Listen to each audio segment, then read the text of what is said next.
Through the Desert by Henryk Sienkiewicz. Subscribe so you don't miss the next episodes. Chapter 7. Mr. Rawlison and Mr. Tarkowski were really waiting for the children, but not in the midst of the sandy heights of Wadi Rayyan, for they had no reason or wish to go there, but in a quite different place, in El Fasher, a town on the canal of that name, where they were inspecting work done during the preceding year. The distance between El Fasher and Medinet is about 45 kilometers in a straight line, but as there is no direct communication, one is obliged to travel by El Wasta, which almost doubles the distance. Mr. Rawlison consulted the timetable and calculated as follows. Chamis went away the day before yesterday, he said to Mr. Tarkowski, and in El Wasta he took the train coming from Cairo, so he must have been in Medinet this morning. The children only need an hour to pack their things, but supposing they left at noon, they would have had to wait for the night train, which runs along the banks of the Nile, and, as I have forbidden Nell to travel by night, they probably started early this morning, and they will reach here a little after sunset. Yes, said Mr. Tarkowski. Chamis must rest a little. It is true, Stash is hot-headed, but in anything that concerns Nell he can be relied on. Besides, I sent him a card telling him that they were not to leave at night. He is a capable boy, and I have full confidence in him, replied Mr. Rawlison. Yes, indeed, so have I. In spite of his many faults, Stash is a boy of good character and never lies, for he is brave, and only a coward lies. He does not lack energy, and later, when his judgment develops, I think he will be able to fight his way through the world. Certainly, but just think if you ever acted with deliberation at his age. I must confess that I did not, replied Mr. Tarkowski, laughing, but perhaps I was not so self-conscious as he is. He will get over that. Meanwhile, be glad that you have such a boy. And you that you have such a sweet, dear little soul as Nell. God bless her, answered Mr. Rawlison, much affected. The two friends clasped hands and then began to examine the plans and cost of the waterworks, and so the time passed quickly until evening. At 6 o'clock at nightfall they went to the station, walked up and down the platform, and continued talking about the children. Lovely weather, but cool, Mr. Rawlison said. I wonder if Nell has taken warm enough clothing with her? Stash doubtless thought of it, and Dinah too. I am sorry we did not go to Medinet ourselves, instead of having them brought to us. Remember that I suggested this. I know, and if it were not that we have to continue farther south, I would have agreed to it.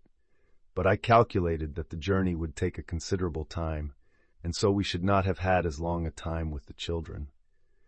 Besides, I will confess that it was Chamis who gave me the idea of having them brought here. He told me that he wanted to see them so much, and that he would be greatly pleased if he were sent after them. I am not surprised that he has taken a fancy to them. Further conversation was cut short by the signals announcing the approaching train. Soon afterward the fiery eye of the locomotive appeared in the darkness, and at the same time its panting breath and whistling could be heard.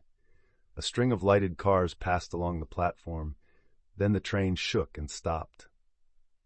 I did not see them at any of the windows, said Mr. Rawlison. Perhaps they are sitting farther back in the car and will soon get out. The travelers began to leave the train, but they were chiefly Arabs, for with the exception of beautiful palms and acacia groves, El Fasher has nothing worth seeing. The children had not come. Either Chamis did not catch the train at El Wasta, said Mr. Tarkowski, slightly annoyed, or he may have overslept and so took the night train, and they may arrive tomorrow. That may be, answered Mr. Rawlison, much worried, but perhaps one of them is ill. If this were so, Stash would have wired. Who knows, perhaps we may find a telegram awaiting us at the hotel. Let us go and see. But in the hotel there was no news for them. Mr. Rawlison became even more uneasy. Do you know what also might have happened? Said Mr. Tarkowski.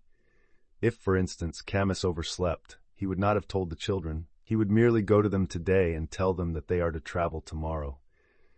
He will excuse himself to us by saying that he did not understand our orders. Anyway, I will wire to Stash, and I to the Mudir of Fayoum. Soon afterward 2 telegrams were sent off. As yet there was no occasion to be alarmed, but while awaiting a reply the engineers passed a bad night. They were up again early in the morning. Toward 10 o'clock, a telegram arrived from the Mudir that read as follows. It has been ascertained at the station that the children left the day before for Garak el-Sultani.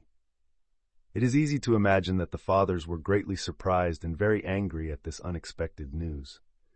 For a while they gazed at each other, as if they had not understood the words of the telegram. Then Mr. Tarkowski, who was a very excitable man, struck the table with his fist and said, "This is Stash's work, but I will soon cure him of such ideas." "I should never have thought that of him," answered Nell's father. But after a while he asked, "Well, and Chamis?" "Either he has not met them and does not know what to do, or he has gone in search of them." "That is what I think." An hour later they left for Medinet. In the tents they learned that the camel drivers had also departed, and at the station it was stated on good authority that Chamis had left for El Garak with the children. Things looked darker and darker, and they could only be explained at El Garak. It was at this station that the terrible truth began to unveil itself. The station master, the same sleepy man with the colored spectacles and the red fez, told them that he had seen a boy about 14 years old and a little girl 8 years old with an elderly negress, and that they had ridden toward the desert. He was not quite sure whether they had 8 or 9 camels with them, but he had noticed that one of them was laden, as if going on a long journey, and that the 2 Bedouins also carried a great deal of baggage on their saddles. And he remembered that when he had looked at the caravan, one of the camel drivers, a Sudanese, told him that they were the children of Englishmen who had ridden to Wadi Rayyan. "Have these Englishmen returned?" asked Mr. Tarkowski. "Yes, they returned yesterday with 2 wolves they had shot," answered the station master, "and I was very much surprised that they did not bring the children back with them, but I did not ask them the reason, for it was none of my business." With these words he returned to his work. During this explanation, Mr. Rawlison's face turned as white as paper. Looking at his friend with a wild stare, he raised his hat, lifted his hand to his perspiring forehead, and staggered as if he were about to fall. "Rawlison, be a man!" cried Mr. Tarkowski. "Our children have been kidnapped. They must be saved."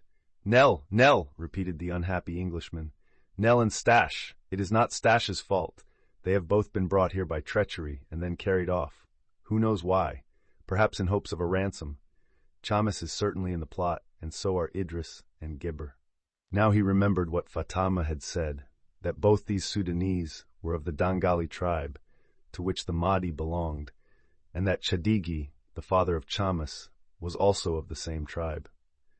As he thought of this, his heart nearly stopped beating, for now he knew that the children had not been carried off in the hopes of a ransom, but to be exchanged for Smain and his family.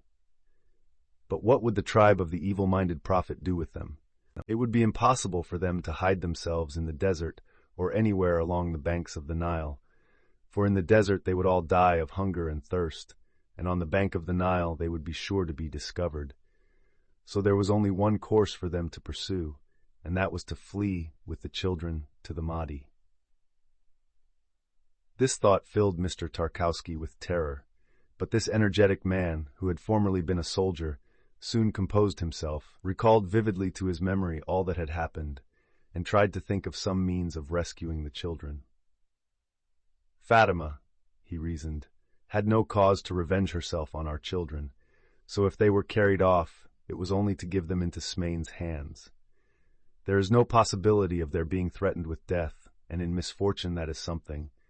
But on the other hand, the road that lies before them may lead to their destruction.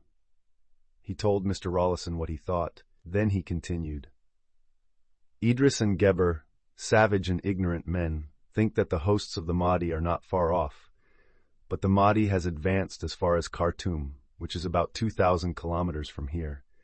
This distance they would have to travel along the banks of the Nile. They cannot leave this route, for if they do the camels and the people would die of thirst. Go immediately to Cairo and ask the Khedive to send telegrams to every military station and make a raid on both banks of the river. The sheiks on the banks must be offered a large reward for the capture of the kidnappers. Every one coming to the villages to get water must be held up. In this way, Idris and Geber will surely fall into the hands of the law, and we will have our children once more."